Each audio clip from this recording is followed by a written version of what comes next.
स्वागत है आपका। मैं हूं आपके साथ निशा बाजवा चौधरी। प्रधानमंत्री नरेंद्र मोदी ने देश के सारे सवालों का खुलकर जवाब दिया। समाचार एजेंसी ANI को दिए इंटरव्यू में 5 राज्यों में होने वाले चुनाव, कांग्रेस, किसान आंदोलन और बजट जैसे मुद्दों पर खुलकर अपनी बात रखी और कहा कि चुनावी राज्यों में बीजेपी की लहर है। उन्होंने ये भी कहा कि बीजेपी की जहां सरकार होती है वहां एंटी इनकम्बेंसी नहीं बल्कि प्रो इनकम्बेंसी रहती है। वहीं विपक्ष को आड़े हाथों लेते हुए निशाना भी साधा। आइए सुनते हैं प्रधानमंत्री मोदी का ये खास इंटरव्यू। 5 राज्यों में चुनाव शुरू हो रहे हैं, तो आपने जमकर कैंपेनिंग की है, तो आपको कहीं पर लगा कि बीजेपी के खिलाफ कोई एंटी इनकम्बेंसी सेंटिमेंट या कुछ ऐसे वेव कुछ लगा आपको? सभी राज्यों में देख रहा हूं कि भारतीय जनता पार्टी के प्रति लहर है। भारतीय जनता पार्टी के कल्चर में जहां भी हमें स्थिरता के साथ काम करने का मौका मिला है वहां एंटी इनकम्बेंसी नहीं, प्रो इनकम्बेंसी का माहौल होता है। और भारतीय जनता पार्टी हमेशा प्रो इनकम्बेंसी को लेकर के चुनाव में अधिक ताकत से उभर करके आती है। उत्तर प्रदेश में एक खासियत रही कि एक ही पार्टी को दोबारा चांस नहीं देते हैं, मौका नहीं मिलता है, लेकिन आपको लगता है कि इस बार जो है, क्योंकि 3 चुनावों में उन्होंने बीजेपी को वोट दिया है, 2014 में, 17 में, 20 में आपको वोट दिया, तो आपको क्या लगता है कि आपने ही बहुत अच्छे ढंग से इस बात को कह दिया है कि 2014 में हमें वोट मिला, फिर 2017 में मिला, 19 में, हाँ। फिर 2019 में मिला, यानी 3 बार मिला। मतलब जो पुरानी थियरी है एक बार आओ एक बार जाओ वाला उत्तर प्रदेश ने पहले ही नकार दिया है। जब पहले ही नकार दिया है तो अब क्यों आगे बढ़ाएगा? भारतीय जनता पार्टी ने अनुभव किया है कि हमें 14 में स्वीकार किया, फिर काम देखा 17 में स्वीकार किया, काम देखा 19 में स्वीकार किया, काम देखा 22 में स्वीकार करेंगे। जी, सभी तस्वीरों में जो पोस्टर्स छपती हैं उनमें मोदी जी की तस्वीर होती है और योगी जी की। जहां पर चीफ मिनिस्टर कैंडिडेट है वहां पर चीफ मिनिस्टर कैंडिडेट का होता है, नहीं तो मोदी जी की तस्वीर होती है हर जगह। तो अगर क्या हम ये मान के चल सकते हैं कि जो राज्य के चुनाव होते हैं एक किस्म से एक रेफरेंडम है सेंटर की पॉलिसीज को भी, सिर्फ स्टेट की नहीं, सिर्फ सेंटर की भी पॉलिसीज? आप देखिए, भारतीय जनता पार्टी एक कलेक्टिव लीडरशिप में विश्वास करती है, सामूहिकता में विश्वास करती है और हम स्तर पर सामूहिक रूप से काम करने के आदी हैं। वो तस्वीर प्रधानमंत्री की नहीं है, वो भारतीय जनता पार्टी के कार्यकर्ता की तस्वीर है जिसको नरेंद्र मोदी कहते हैं। और कार्यकर्ताओं के साथ मेरा खड़ा रहना मेरे लिए गर्व का विषय होता है। अगर मेरे साथी कार्यकर्ताओं के बीच में मेरी भी फोटो होती है तो मैं भी उन कार्यकर्ताओं जैसा लगता हूँ। मुझे लगता है हाँ, मैं भी उन्हीं के बराबर हूँ, मैं किसी से ऊपर नहीं हूँ, किसी से आगे नहीं हूँ। तो मेरे लिए तो उस फोटो का मतलब इतना ही होता है। और देश की जनता भी ऐसे, ये जो फैशन हो गई है कि हर चुनाव या ना फलाने का, हर चुनाव ढीकने का, मैं समझता हूँ ये चुनाव हमारे कार्य का है, हमारे आचार विचार का है, हमारी नीतियों का है और सबसे ज़्यादा हमारी नीयत का है। और मैं मानता हूँ देश उसको समर्थन कर रहा है। तो अगर पार्टी जीतती है इलेक्शन में तो बीजेपी कहती है ये मोदी की जीत है, तो अगर हारती है तो क्या आप इसको एक कभी कभी पर्सनल भी लेते हैं कि, और क्या मंथन चलता है पार्टी में आप बाकी लीडर्स के साथ बैठ के कि गलती कहाँ पे हुई और कहाँ पे हमको रोल बैक करना चाहिए या गलतियाँ सही करनी चाहिए? आपने बहुत सही सवाल पूछा है। हम जब चुनाव जीतते हैं तो हम लोगों के दिल जीतने के काम में कभी कमी नहीं आने देते। हमारे लिए हर पल, हर दिन, हर योजना, हर काम जनता जनार्दन के दिलों को जीतना, और दिल तब जीते जाते हैं जब उनको समाधान होता है, संतोष होता है। तो हम हमारी शक्ति उसी में लगाते हैं और हम बहुत कॉन्शियसली प्रयास करते हैं कि जीत हमारे सर पे न चढ़ जाए, हमारे दिमाग में वो सवार न हो जाए, और इसलिए हम धरती पर रहते हैं। जहाँ तक पराजय का सवाल है, हम पराजय में भी आशा को खोजते रहते हैं। हम निराशा में डूब करके इसने किया, उसने किया, इसको वो ये करो, डिकना करो, फलाना करो, इस चक्कर में नहीं पड़ते। हम सोचते हैं कि सामने वाले की रणनीति क्या थी, उसके तौर तरीके क्या थे, वो लोगों को गुमराह करने में क्यों सफल हुआ, हमारी बात को हम कैसे पहुंचाएंगे। हम औरों का भी अभ्यास करते हैं, हमारा भी अभ्यास करते हैं, हम स्थितियों का भी अभ्यास करते हैं, हम उस प्रकार के योजनाओं का भी अभ्यास करते हैं और फिर हम आगे की रणनीति बनाते हैं। हम हर चुनाव से सीखते हैं, चुनाव जय का हो या चुनाव पराजय का हो। हमारे लिए चुनाव एक प्रकार से ओपन यूनिवर्सिटी है, जिसमें हम नए रिक्रूटमेंट के लिए अवसर भी मिलता है और अपने आप को तराशने का भी अवसर मिलता है। तो हम चुनाव को एक प्रकार से हमारा एजुकेशन का पीरियड मानते हैं। क्या आप ये आप कैटेगोरिकली कह सकते हैं कि यूपी जो है वो क्राइम फ्री की तरफ बढ़ रही है और ये हो सकता है, संभव है? पहली बात है कि जब लोग उत्तर प्रदेश में सुरक्षा के विषय की चर्चा करते हैं तो वहाँ के सामान्य मानवी के मन में पिछली सरकारों में जो उन्होंने मुसीबतें झेली है, जिस प्रकार से गुंडा राज चलता था, जिस प्रकार से माफिया की इच्छा के अनुसार ही सरकार के बाबुओं को काम करने के लिए मजबूर होना पड़ता था, जिस प्रकार से इस प्रकार के दबांग लोगों को सरकार में एक प्रकार से प्रतिष्ठा थी, आश्रय था, ये सारी चीजें उत्तर प्रदेश ने बड़े निकट से देखा है। बहन बेटी घर के बाहर नहीं निकल पाती थी, ये उत्तर प्रदेश ने देखा है। आज उत्तर प्रदेश की बेटी कह रही है कि मैं शाम को अंधेरा होने के बाद भी अगर कहीं काम है तो जा सकती हूँ। ये जो विश्वास पैदा हुआ है वो मैं समझता हूँ सुरक्षा के लिए बहुत जरूरी है। और ये तब हुआ है, उत्तर प्रदेश में एक समय था गुंडे जो चाहे वो कर सकते थे। आज स्थिति ये है कि उनको हाथ जोड़ के कहना पड़ता है कि यहाँ बाहर मुझे रहना नहीं है, या तो मुझे जेल में ही रखो ताकि वहाँ थोड़ी बहुत तो मेरी जिंदगी बच जाएगी, क्योंकि मेरे पाप। और हर कोई सरेंडर कर रहा है। बहुत से लोग हो सकता है सही रास्ते पर भी आ जाएंगे, जब देखेंगे कि भाई अच्छे रास्ते से भी जीवन जिया जा सकता है तो हो सकता है अच्छे रास्ते पर आ जाएंगे। पर जैसे लखीमपुर खेरी का इंसिडेंट हुआ था और वो टेनी अभी भी जो हैं वो he still an important person BJP के लिए। तो ऐसे कई इंसिडेंट्स हैं, उसको लेकर जो वहाँ पर जो समाजवादी पार्टी है it has been successful in saying कि अगर कोई बीजेपी के साथ है तो वो वाइट वॉश हो जाते हैं उनके सारे क्राइम्स। मैं यही तो कह रहा हूँ कि सुप्रीम कोर्ट जो कमेटी बनाना चाहती थी, राज्य सरकार ने सहमति दी। सुप्रीम कोर्ट जिस जज के नेतृत्व में तपास करना चाहती थी, राज्य सरकार ने सहमति दी। राज्य सरकार ट्रांसपेरेंसी से काम कर रही है, तभी तो सुप्रीम कोर्ट की इच्छा के अनुसार सारे निर्णय करती है।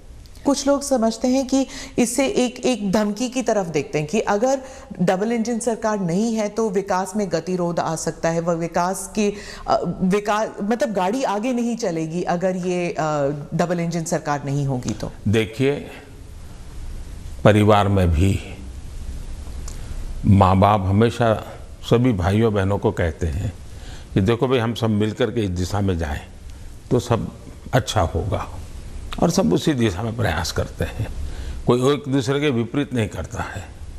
इतना बड़ा देश है, अगर हम एक दूसरे से विपरीत करेंगे तो हमारे संसाधनों नष्ट हो जाएंगे, हमारे देश की भलाई करने की गति रुक जाएगी। और इसलिए देश के लिए बहुत आवश्यक है कि लोगों के कल्याण के काम हम मिल बैठ के करें।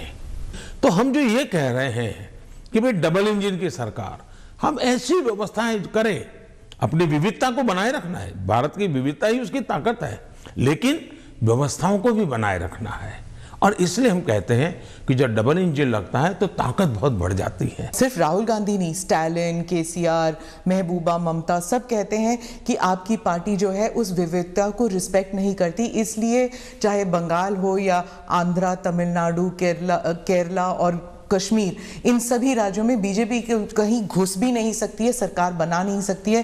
पहली बात ऐसी है कि भारतीय जनता पार्टी एक ऐसी पार्टी है जिसका ये मत है कि देश के विकास के लिए हमें रीजनल एस्पिरेशंस को एड्रेस करना ही चाहिए।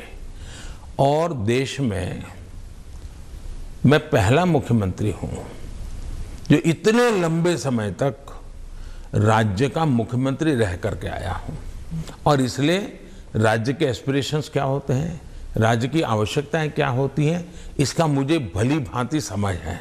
और इसी के कारण हम हिंदुस्तान के सभी राज्यों की भला, अब देखिए मैं दुनिया के मेहमान आते हैं तो पहले उनको दिल्ली में ही आना और जाना हो जाता था, मैं ऐसा नहीं करता हूं। आप ट्रंप को ले गए गुजरात? मैं उनको अलग अलग जगह पर, मैं चाइना के राष्ट्रपति को ले गया तमिलनाडु, मैं फ्रांस के राष्ट्रपति को ले गया उत्तर प्रदेश, मैं जर्मन चांसलर को ले गया कर्नाटका, और तब तो कांग्रेस की सरकार थी। किसकी सरकार? इस देश की शक्ति को उभारना, इस देश के हर राज्य को प्रोत्साहन मिलना, यही हमारा काम होता है। और राज्य में देख लेंगे, अगर रीजनल एस्पिरेशंस को बढ़ाया जाता है तो क्या एक यूनिटी फैक्टर में कोई देखिए हमने दरार पड़ सकता है? मैं बताता हूं काम करने का तरीका कैसे होता है। हमारा ये मत है सामाजिक न्याय। भारत जैसे देश में इतनी विविधता भरा समाज व्यवस्था, और अगर सामाजिक न्याय के सिद्धांत में हम थोड़ा सा भी ऊंचे नीचे करेंगे तो हमारे देश को बहुत नुकसान होगा। इसलिए समाज का छोटे से छोटे तबके के व्यक्ति को भी विकास में पूरा सहयोग मिलना चाहिए और विकास के लिए अवसर मिलना चाहिए। ये बात चलती है कि ये मोदी दी एडमिनिस्ट्रेटर है। अब अगर आप मोदी द पॉलिटिशियन के बारे में बात करूं तो जो पोलराइजेशन हमारे सोसाइटी में है वो हर इलेक्शन में उभर कर आती है, जाति के नाम पर हो या धर्म के नाम पर हो, कोई ना कोई किस्सा जरूर हो जाता है इलेक्शन से पहले। तो मोदी दी एडमिनिस्ट्रेटर आपने बता दिया आपने क्या क्या किया है, मोदी द पॉलिटिशियन नहीं कर पाया है अभी तक। पहली बात है कि भारतीय जनता पार्टी, उसका मंत्र है सबका साथ, सबका विकास, सबका विश्वास और सबका प्रयास। हमने हमारे इन सिद्धांतों को कभी बदला नहीं है। आपने मेरे मुंह से सैकड़ों बार इसको सुना होगा, और मैं तो देख रहा हूं इन दिनों दुनिया के देश भी मेरे इस वाक्य का अपनी भाषा में ट्रांसलेशन करके सुनाते हैं कि मोदी इन सिद्धांतों पर काम करते हैं। और इसलिए हम मानते हैं कि सबका साथ, यही हमारा मंत्र रहा, हम करते हैं। समाज व्यवस्था तो है ही है, इसको तो कोई नकार नहीं सकता है। लेकिन हैरानी तब होती है जब मैं देख रहा हूं मीडिया में हम समाज को कोई दबा कुचला वर्ग हो, उसकी चिंता हमको करनी चाहिए, क्यों नहीं करनी चाहिए। लेकिन हम कहेंगे भाई इस समाज में अगर पंथ के आधार पर देखें तो इस संप्रदाय में इस प्रकार की जाति व्यवस्था का वर्णन करेंगे, और इस समाज में हम कभी नहीं करेंगे। क्या वहाँ भी समाज के और वर्गों में जातियाँ नहीं हैं, ऊंच नीच नहीं हैं, वहाँ पर बैकवर्ड नहीं। अब जैसे मेरे यहाँ गुजरात में मुस्लिम संप्रदाय में मैं समझता हूँ कि 70 जातियाँ ऐसी हैं जो ओबीसी हैं, और मेरे गुजरात में जब मैं था उनको ओबीसी की कैटेगरी में बेनिफिट मिलता था। ताकि हमारा मत है कि देश की एकता देश को आगे ले जाने के लिए बहुत आवश्यक है। पर जो अल्पसंख्यक हैं वो दरार में गिर जाते हैं, वो जो फिशर्स होते हैं उनमें गिर जाते हैं, जो वो आपने तो कई सारे उदाहरण दे दिए जहां पर वो जैसे आपने कहा कि कार्ड यहां पर भी इस्तेमाल हो सकता है, वहां पर भी इस्तेमाल हो सकता है, बहुत सारी योजनाएं हैं।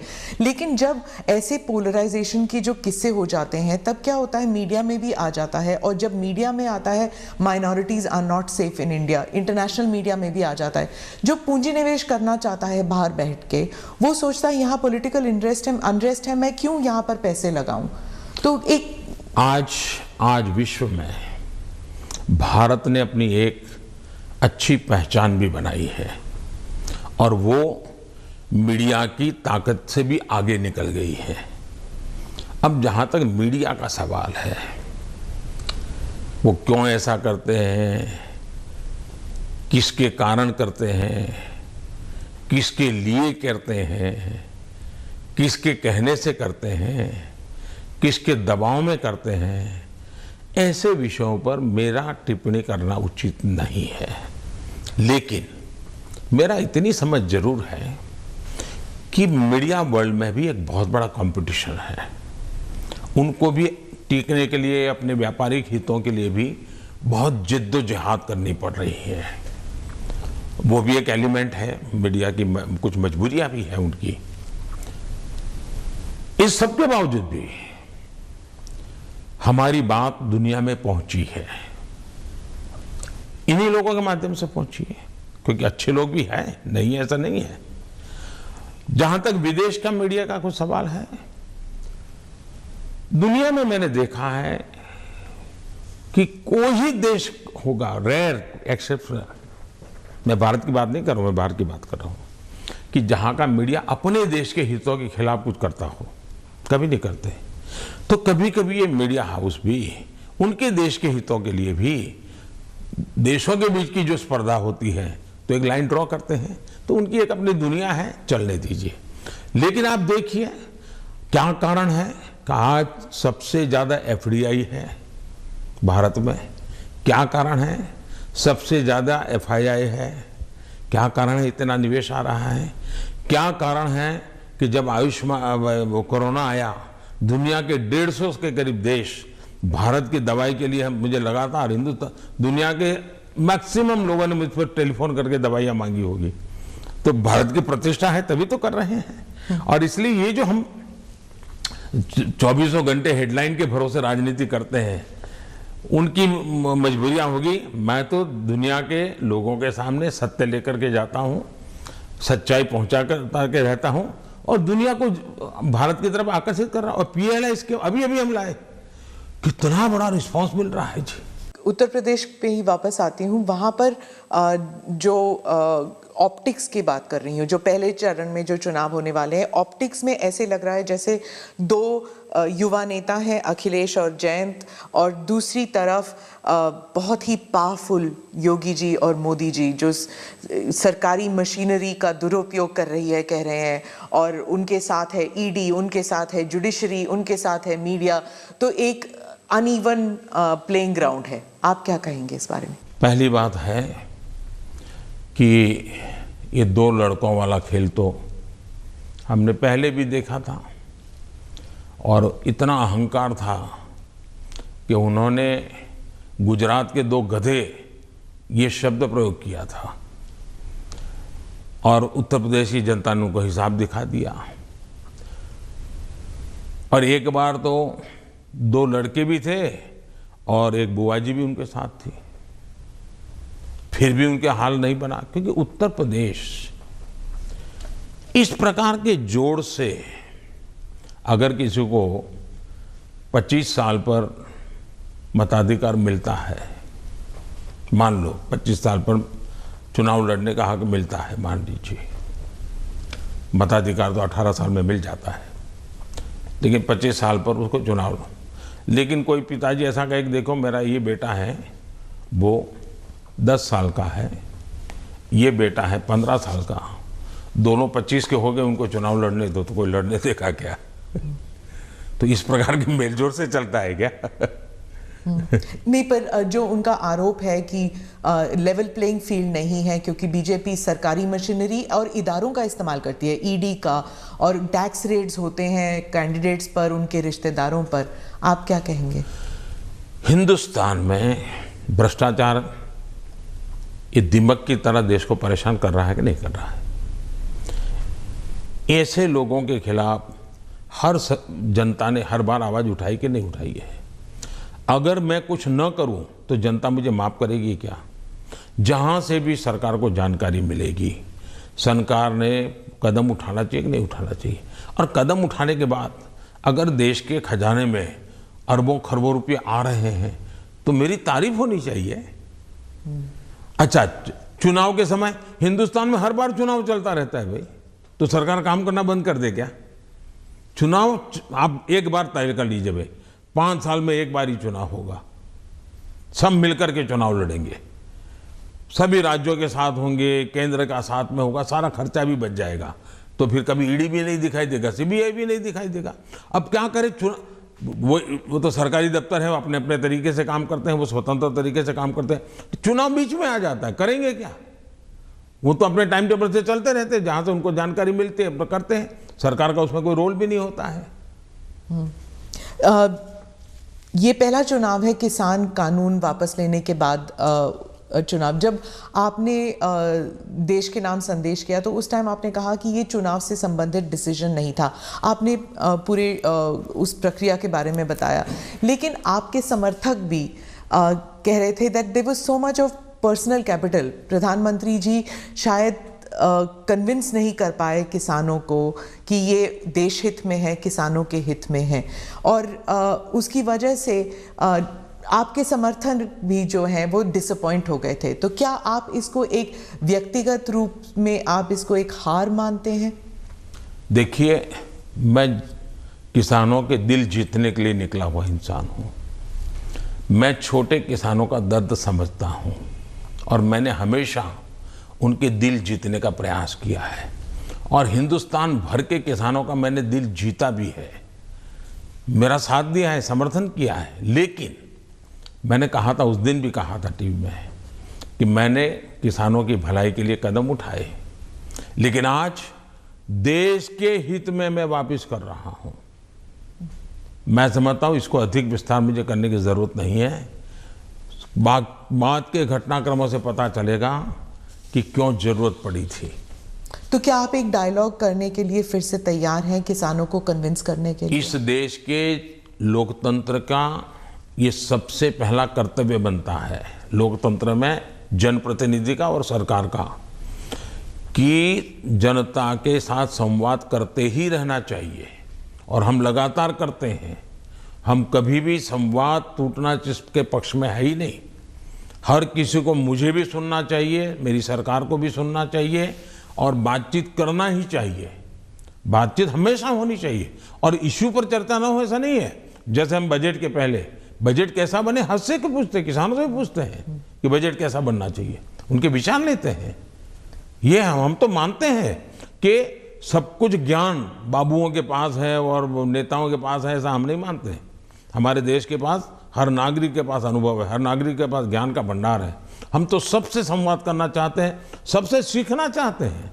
आप जब गए थे पंजाब तो आपका काफिला ब्रिज पे अटक गया था, और आपने किसी ऑफिशियल को कहा कि आपने चीफ मिनिस्टर को कही है मैं जिंदा वापस जा रहा हूँ। बहुत सारी इन्वेस्टिगेशन भी चल रही है सिक्योरिटी को लेकर, लेकिन उस वक्त आपको कैसे महसूस हुआ था? क्योंकि आप पंजाब से पता नहीं कब से जुड़े हुए हैं। मैं इस पूरे नॉर्थ से पार्ट से मेरा बहुत निकट नाता रहा है। मैं पंजाब में बहुत रहा हूँ, मैं पंजाब की, मेरा बड़ा नाता रहा है। मैं मेरी पार्टी का काम वहाँ करता था।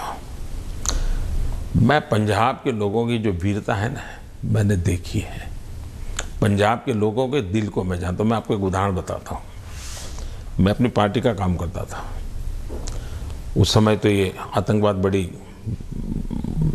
एकदम हालत बड़ी ख़राब थी।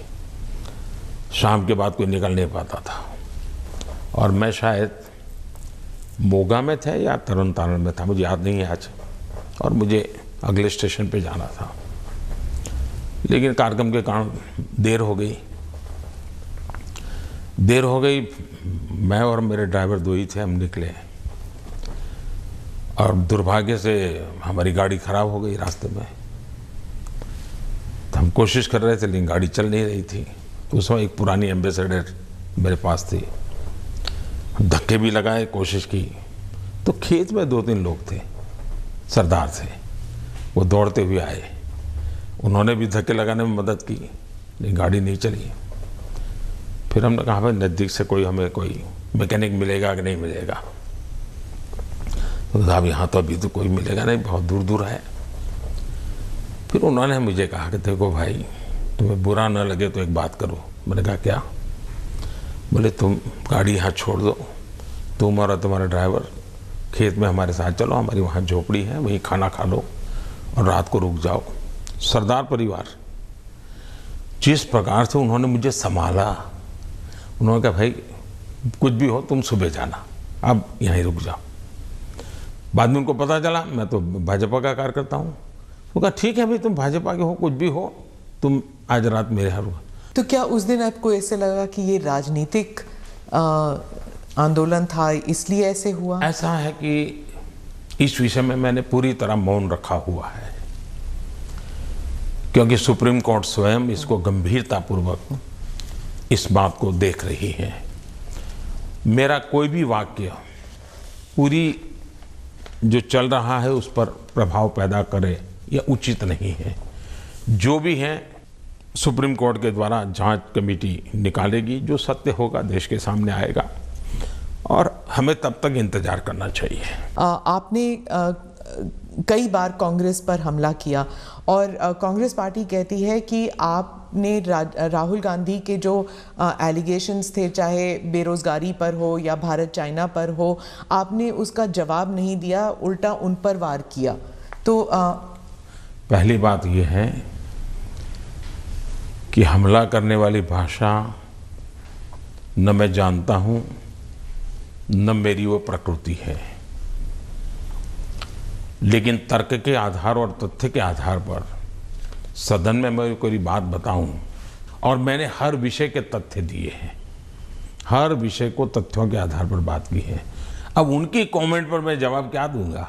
आपने कहा कि आपने मन बना लिया है, 100 साल आप पावर में नहीं आना चाहते, तो मैंने भी मन बना लिया। आपने क्या मन बनाया? हमने मन बना लिया है कि अब राष्ट्र को हम उस बुराइयों की तरफ जाने नहीं देंगे।